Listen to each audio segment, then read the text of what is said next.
ทาง ฟังน้องไอ้ของอยู่ฟังนี้เธอฟังใช่ไหมล่ะทีอย่างคนดีน้องเปลี่ยนแปลงตั้งใจ เจ้าก็อยากแกล้งไอ้ต่อยเจ้าก็อยากแกล้ง เราอ้ายที่กกเป่า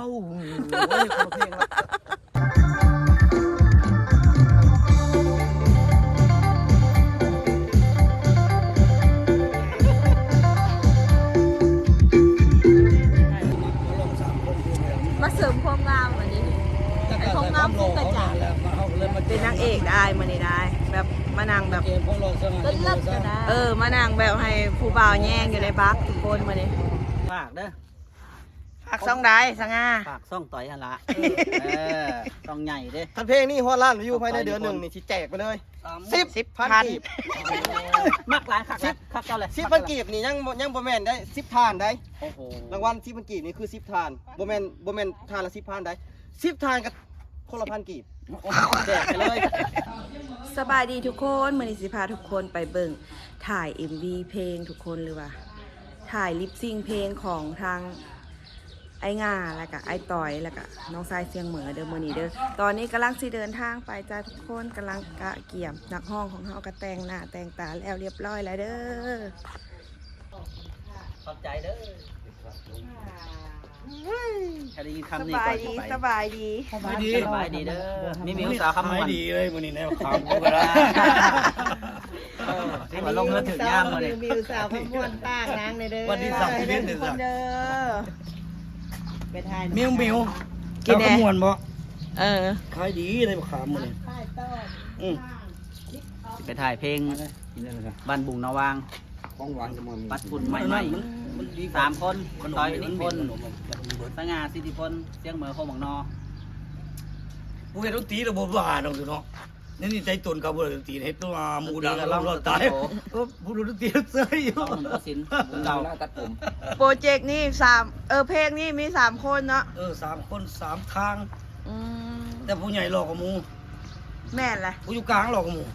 ถ้าเบิ่งรถพี่น้องบัดถ่ายเพลงบ้านบุกนาวางสังเกตเบิ่งว่าผู้ใดอยู่กลางผู้นั้นแหละ ผู้นั้นเป็นคนหล่อที่สุดเลย แต่ว่า พยายามอยู่กลาง บ่ทันแล้วมันต้องได้เกิดก่อนอยู่กลางแล้วเว้ย สิไปแล้วบ่นี่ วันนี้เกิดสิมาสีคือกันได้ดิมันนี้มาคือกันแน่นอน เสียงมือจะสาพร้อมแล้วบอก ยังไปเบิ่งน้องอยู่บ่ ไปแล้วบ่ ไปมื้อนี้เจ๊หวานๆก็มาเด้อจ้าทุกคนบ่มาบ่ได้เนาะ เพราะว่าพ่อบ้านเพิ่นมาก็ต้องได้นำเพิ่นมาไปกันเลยเนาะไปบ้านบุ้งคนยำได้มาขามเลยไปเอาขึ้นเลยบ่ตู้ ไปสถาน มันจะ ที่ มือบ่ได้บัดหัวบ่ มาเสียนหมัดอยู่ โอ้ไปเจอกันอยู่ท่าบักไปเลยบักขามแล้วทุกคน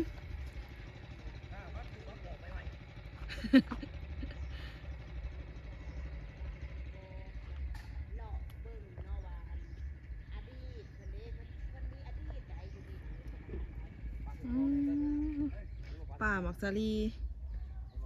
สมาขากแทนเนาะเขียวคือเลย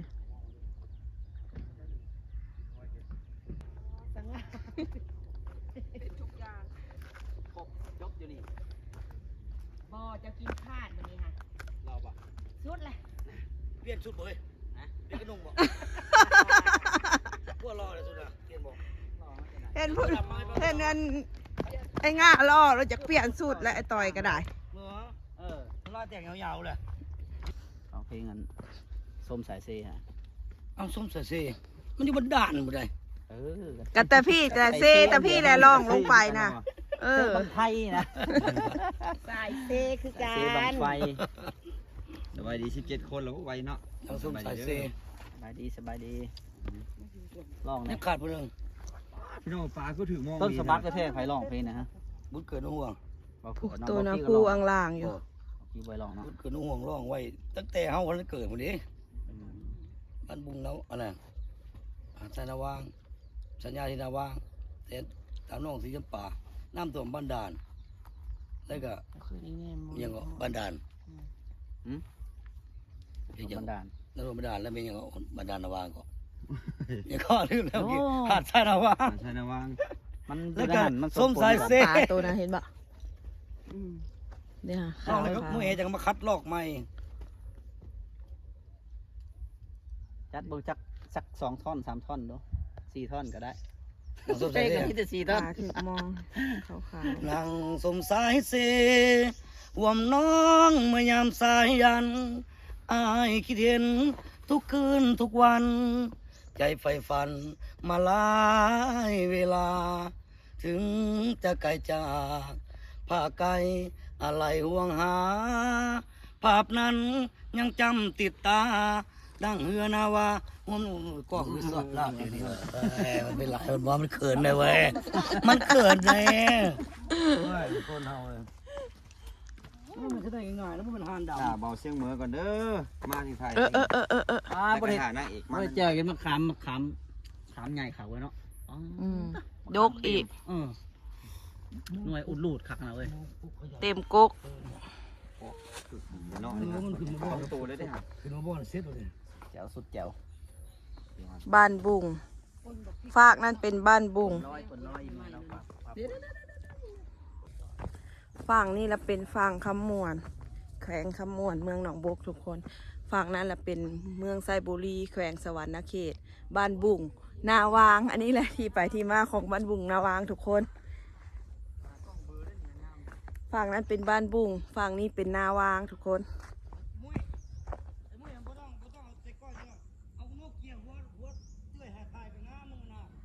บรรยากาศสวยงามมาก 1 2 3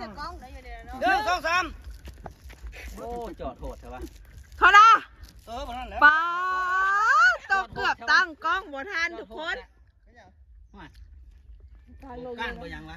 มาแล้วนี่เชียงมือก็มาแล้วจ้า มีหนวดเนาะชีวิต กำลังอาบน้ำถ้าจะไปนะ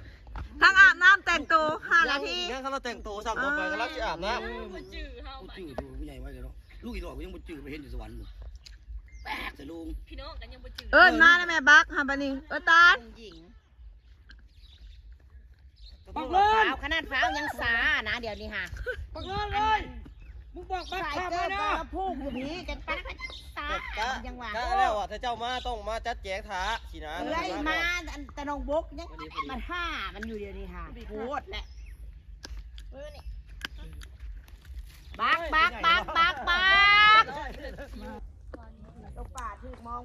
ขอนายมะขามก็ไอ้ต่อยรถมารถย่ำกินอยู่เรื่อยไปป้าตั้งคืนป่าเนาะ สบายดีเด้อทุกคนเด้อสบายดีเด้อฝากกดไลค์กดแชร์มีมิวสาวคำมวนกันหลายๆฝาก FC เซาแหล่บ้านนาพร้อมเด้อของสง่าเสียงเหมือ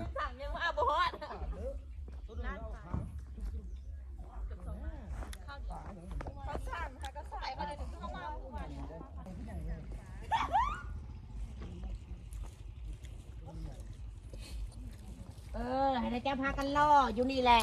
พากันหิ้วเอาแน่หาตู้ หอมเด้ ลืมเลยที่ลืมหัวตู มีรถ10 ล้อวะคนอุความลอยไปนะ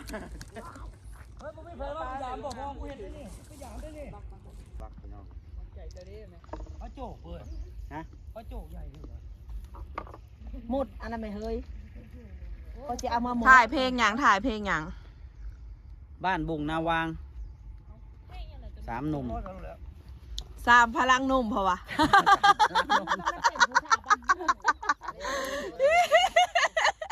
แม่น3พลังหนุ่มได้ ไม่อยากสั้น 3พลังแก้ว 3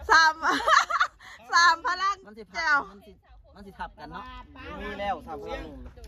3 หนุ่ม 3 ทางเลย มันสิทับกันกับเบาต้นหอม 4 ตัวห้ามไปบาทเลย เบาหอมแดงเนาะ โอ้ยกูตัดกันดีของกูพี่ตัวมาใหม่ ฮะ เมื่อบ่าวหอมแดงเลยพวกเรา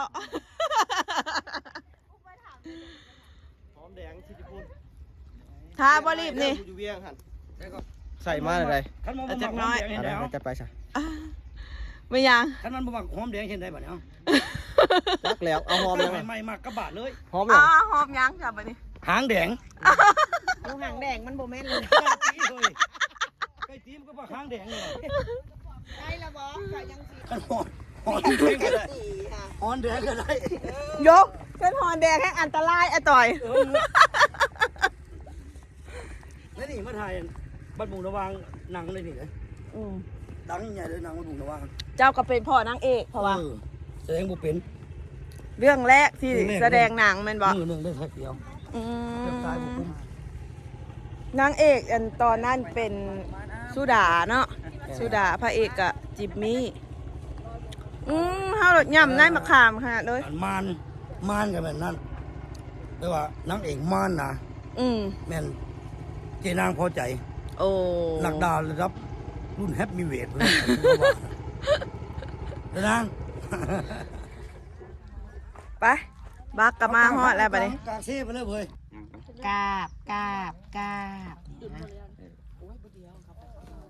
สาวบ้านบุงเอิ้นหักเลยนี่ดัง มีแต่กล้องกับกล้องเนาะ หามนาทีหยังมานี่คนสวย ฮะ หามนาทีหยัง หน้าที่ยืนซื่อๆคือ มายืนในบักโอ้ยยืมบักแล้วยืนอยู่ในบักเลาะเซ่เพราะว่า ให้พวกงามมันฟุ้งกระจายฟุ้งกระจาย ไปทุกคนขึ้นบักกันบัดนี้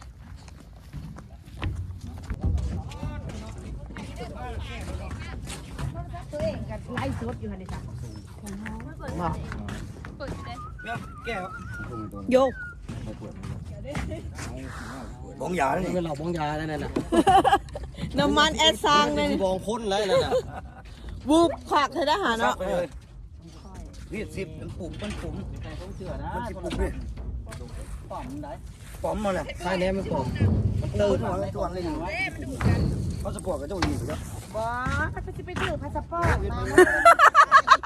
ถามเท่อยู่แต่ไม่ได้บ่ได้ใช่ ข้ามเซ่กันที่ใส่ แม่น่ะแม่น่ะกู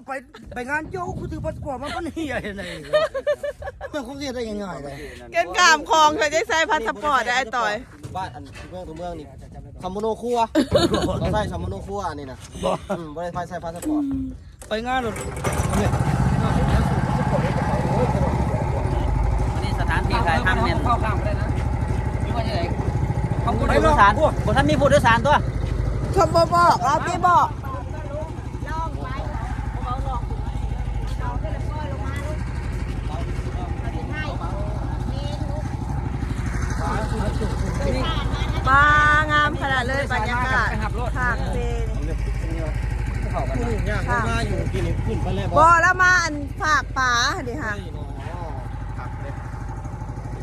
ไปซื้อเสื้อใหม่แม่นบ่นี่ บ่เสือเก่า เอาครัวไปซื้อ บ่ เสื้ ได้ อโอ้ยแท้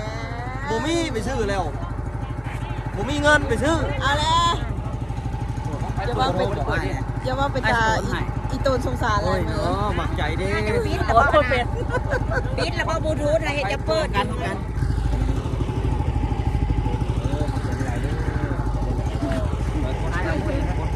ถ่ายแล้ว เพลงพิเศษเพลงนี่เป็นเพลงพิเศษก็สื่อได้ มานั่งใกล้คนงามก่อนบางทีเอ้ยงามคือน้อง เพลงผู้โดยสารคนนี้นะลง3คนดูแล้ว มาเสริมความงามวันนี้ไอ้ความงามฟุ้งกระจาย แล้วมาเอาเลยมา เป็นนางเอกได้มานี่ได้ แบบมานั่งแบบ เกมของเราสมัย ต้นรับก็ได้ มานั่งแบบให้ผู้บ่าวแย่งอยู่ในบักทุกคนมานี่ ผู้ก็งาม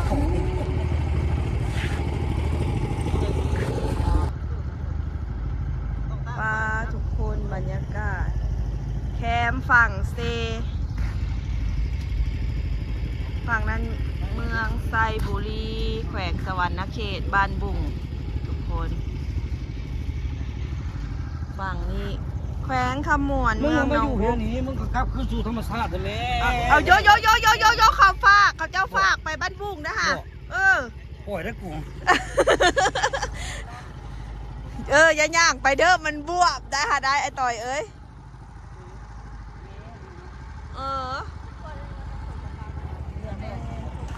มันบ่ถือค่ะ พอมันได้ใช้ชื่อสง่าเชียงมือก่อนสง่าก่อนอยู่แล้วดิ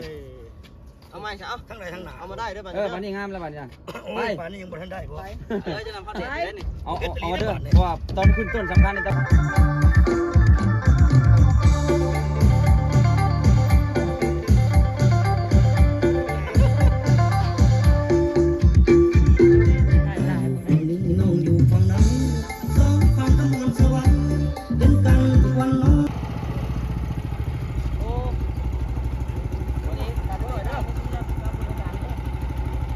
ถ่ายจักหน่อยแดดถ่ายบ่ได้ อันนี้มันสิงามกว่าเสียงหน้าผม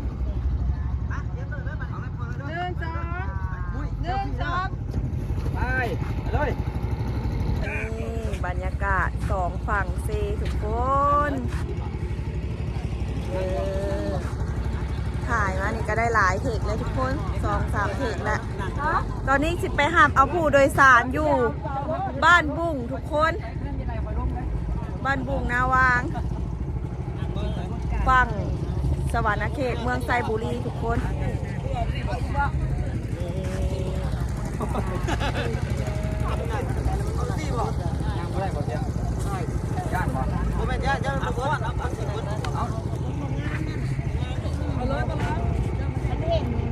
เพลงน่าจะได้ออกวันที่ 1 เดือน 1 ปี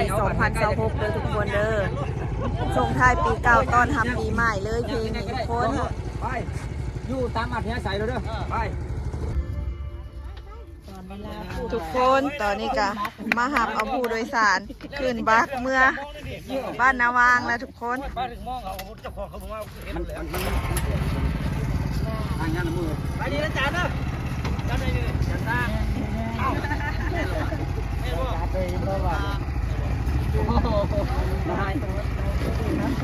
อาจารย์ที่ให้เก่งที่สุดในแข่งขมวน อ้าวคือว่าวในนั้น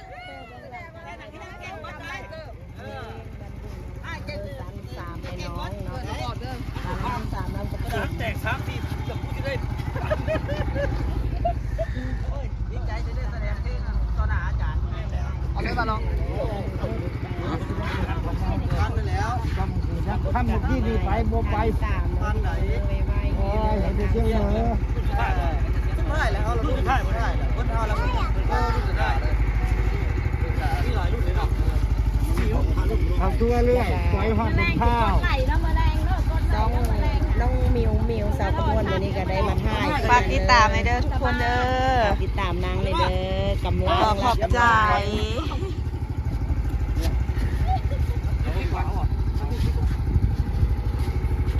ต้องไปยืนท่าแดด บ้าบรรยากาศดีแห้งทุกคนขี่บักเลาะฝั่งเซเด้อ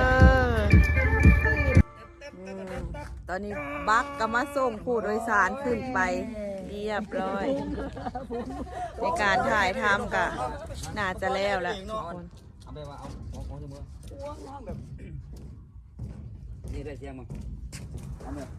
เอาใจเอาแล้วหมดนะเอาปากเป่าเอาปากเป่าช็อตเป็นช็อตเด็ด เหรอสดสดเฮ็ดให้สดหนึ่งเลยสด นี่ฮะเอาอยู่ในนี่ก็ได้นี่ เปิดเพลงมันยังถูก เฮ้ย มันจังได้ฟิลเนาะเมื่อ มึงเบิ่งกันนั่นมันยังก็เศร้าอีกทีนะมึงเศร้านะ เงี้ยเว้นพักตก นี่ไปได้ ผ่านไปแล้ว ค่ะ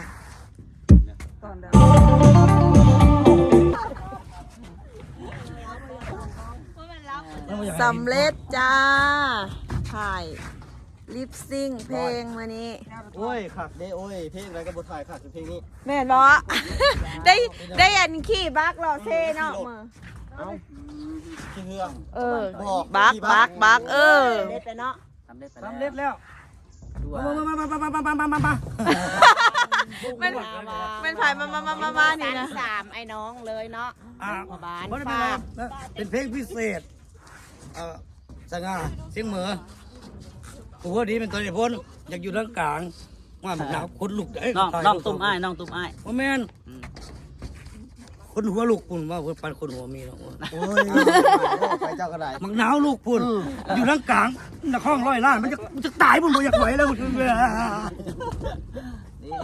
จังหวัดสุดยอดดีใจมันได้ น้อยร้อยล้าน ร้องฟิชเชอร์ลิงกับอ้ายต่อยนิพนธ์ นี่ ในรอบ ไอ้อยู่ก่อนนี่น้องอยู่ ในรอบ หลายปีเนาะ หลายปีแล้วเนาะเจ้าเนาะ20 ปีแล้วตั้ง3 แต่ว่าเสียงมือ แต่ห้องและอัน เมียน้อย ไม่รู้ค่ะ เออ ห้องสุดแล้ว พอแต่มี3คนนี่เป็นครั้งแรกเนาะฟิชเจอริงกัน 3ไอ้น้องอันนั้นกับโบแมนวอนแฟนดอกอันนี้นะ โมเมนต์ โบแมนวอนแฟนได้ สามไอ้น้องบ้านบุ้งนาวางเนาะอันนั้นโอเคถ้าติดตามเด้อฝากติดตามแน่ สองพวันต่อยตะปู แล้วก็ฝากติดตามช่องนี่เด้อถ้าอยู่ตอนนี้อย่าลืมกดติดตามกระแทกเข้าไปเรื่อย จ้า ๆให้มาได้ฮอด มีหลายช่องไหน ช่องนี้พร้อม ช่อง มิวสาวขมวนพร้อมเด้อ เนี่ยเด้อทุกคนเด้อ ติดตามให้ฮอดพันคนเร็วเพิ่นสิแจกเงิน10,000กีบ ขอบใจติดตามเด้อพี่น้องเด้อ เพลง วันต่อย เพลงพิเศษ เข้า พอมันบ่สู้เขา เจ้าเคยรอดมาก่อนแล้วไอ้ต่อย มันแบบ 30 ปีเลยดิ เนาะ แม่นปันลูกปันหลานไปเล่นปันหลอนปอนแปดมาหลายแล้ว ข้างจนทุ่มเลยเนาะ โอเค โอเค ว่าความรอนี่เจ้ารอมาก่อนเขาอยู่แล้ว ฟังคำมอนสวรรค์สายสัมพันธ์อย่ามีเสื่อมคลายบ้านบุงนาวางเคยมีความบังคับเป็นตาโลก มืออื่นไอ้เนาะเพลงออกนี่เนาะ อย่าลืมกดไปกระแทกไล่ให้แน่กระแทกซับสไครต์ให้แน่ให้มันฮอด เอาลงช่องต่อยเด้อช่องเพลงนี่ ฝากเด้อ ฝากช่องใดสังอา ฝากซ่องต่อยอันละซ่องใหญ่เด้อ ท่านเพลงนี้ฮอดล้านวิวภายในเดือนหนึ่งนี่สิแจกไปเลย10,000กีบ มักหลายคักนะคักเจ้าเลย 10,000กีบนี่ยังบ่แม่นได้10ทานได้ โอ้โห รางวัล10,000กีบนี่คือ10ทานบ่แม่นทานละ10ทานได้10ทานกับคนละ1,000กีบแจกไปเลย มักแล้ว อ่ะ มักเจ้าแล้ว แต่ท่านเด้อพี่น้องเด้อเอาฝากติดตามฝากกดไลค์กดแชร์ให้เด้อบ่เกินนั่นวันที่1ที่2เนาะก็ได้ปล่อยให้ฟังกันแล้ว แต่ว่ามื้อแรกนี่ก็ฟังอันเพลงพวกเฮาที่ปล่อยไปแล้วหันซะก่อนเนาะแล้วจังมื้อต่อไปแล้วจัง เพลงใหม่แค่แล้วกูได้เบิ่ง โซตายน้ำอ้ายบ่สื่อผลงานเพลงก็โอ้ยมาก ว่า แน่ นั่นแหละดิเป็นแน่หำอ่ะนี่ว่าโทรตามขี่รถไว้บ่ มั่นใจสำใดหัวใจมีบ่พอเก่าน้องสิฮับบทเศร้าตัวเจ้าบ่อายคนบ่โซตายน้ำอ้ายบ่ฝากเด้อพี่น้องเด้อแล้วกับมื้อแรกนี่แม่นเป็นมื้อการฟังเพลงเลย อย่าลืมฟังเพลงทางค่ายลองสตูดิโอหรือว่าทางค่ายตอนนิพนธ์ของพวกเฮา2ไอ้น้อง3ไอ้น้องมื้อนี้มอบให้แล้วบ้านบุงระวางฝากเด้อ ฝาอีกแล้ว เขากำลังตัดต่อมือแรงนี่เขาตัดเองว่าให้คนละเรื่องเลยมึงอย่าหาเรื่อง ใกล้ มันลอยไม่ได้ล่ะเตรียมไม่เด้อเด้อ ความ เห็นหลังเห็นยังขนาด ตายรูปน้ำเพลงบ่ แบบพากันง่อยแบบปีนหลังมาแล้ว เอาได้ใจมันซะ เอาคุณไปบังอยู่พูดคันได้พูด ยังไงนะยังไงซับว่าง ถ้าฟัง บ่ได้เคยพรจากเธอบ่ศิลปะเดี๋ยวฮะ หายได้ ป้า เจ้าหวานตำแซ่บได้ดีได้เธอคือเก้า น้องอยู่ฝั่งนั้นสองฝั่งขมวลสวรรค์สายสัมพันธ์อย่ามีเสื่อมคลาย อย่าได้เปลี่ยนแปลงสองแห่งผูกพัน โอ้ยมันก็บ่ฮึกแชมพูหรอว่าเฮ้ยไวกระดกกระดอย เนาะยอมลองปากเป่าเนาะ มีอารมณ์เลยกระโพดเอาฟ้าวอันแท้ว่า เรียกตับไออยู่ฝั่งนี้น้องอยู่ฝั่งนั้นสองฝั่งขมวลสวรรค์สายสัมพันธ์อย่ามีเสื่อมคลาย อย่าได้เปลี่ยนแปลงสองแห่งผูกพันมันหมายสิ้นออกพรรษาเมื่อใดขันมากไปแต่งสาวนาวาง สิเป็นสิเกินหนึ่ง วางเนาะ ไปเอาขาบักให้เขาเจ้าไงทุกคนเพิ่นยามเอาปลาเลย ชายหนักก็ต้องหนักไปกับเดี๋ยวเอียง1 2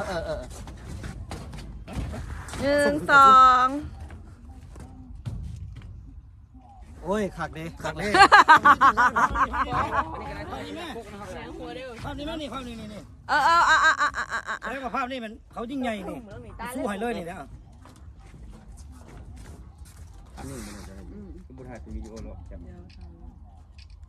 ก็จะเห็นก่อนซะแล้วเสร็จหน้าปกมัน เฮ้ยโอ้โลนโดงเนี่ยให้หลายกล้องเลย หน้าปกเนี่ยนะ ไปหาระวังจุกตาอายเดี๋ยวหา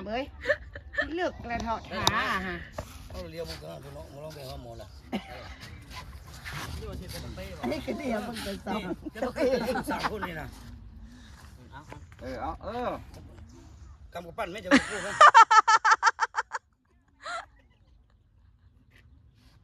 พู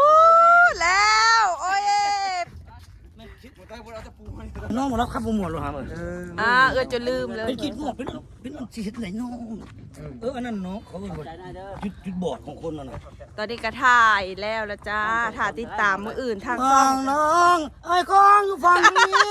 เธอฟังใช่ไหมล่ะสิอย่างคนดีน้องเปลี่ยนแปลงตั้งใจ เจ้าก็อยากแกล้งไอ้ต่อยเจ้าก็อยากแกล้ง เราอ้ายที่กกเป่า ได้ครับได้มากนะหมักเฮาขึ้นหอดนี่นะเขาหมักโลดนะเฮาขึ้นหอดแบบนี้เขาหมักโลดนะ แม่นบอก เขาหมักโลดเลยเขามาขักโลดนะเขานะ ทุกคนก็สำหรับคลิปนี้ก็สิขอฝากไว้สำนี้ก่อนเด้อคลิปหน้าพ่อกันใหม่อย่าลืมกดไลค์กดแชร์กดติดตามซ่องมิวสาวข้ามม่วนเนี่ยเด้อ อย่าลืม กดแชร์ซ่องมิวสาวคำมวนเด้อพี่น้อง ขอบใจ ใจจะให้บริการ